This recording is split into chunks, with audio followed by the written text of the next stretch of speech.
Well, I think IP really enables and drives the interconnected world. So we've all really come to live and expect to have sort of the smartphone in your pocket that anywhere you are connects to the internet, and being able to download movies, videos, etc.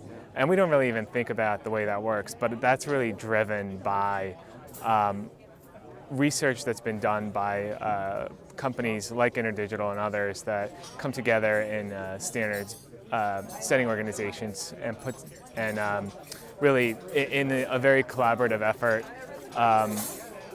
build out these really complex technologies through these processes.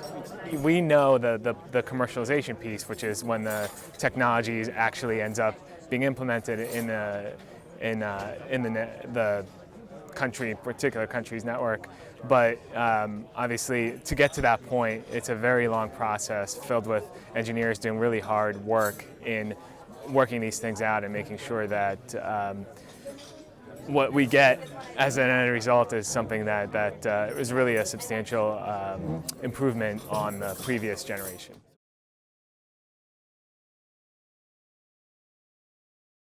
I think it's the opposite. I think IP is an absolute enabler, because in order to do these very long periods of R&D, you have to believe very strongly, and you have to have confidence that the end result of that will be some kind of return on that investment in the R&D.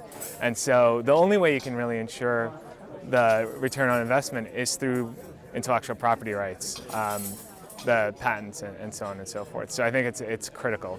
There's obviously there's examples of companies that have succeeded without intellectual property, but for the most part, when you look at industries that are very research and development intensive, they all very much rely on the intellectual property rights that they get in order to sort of ensure that investment, or to protect that investment.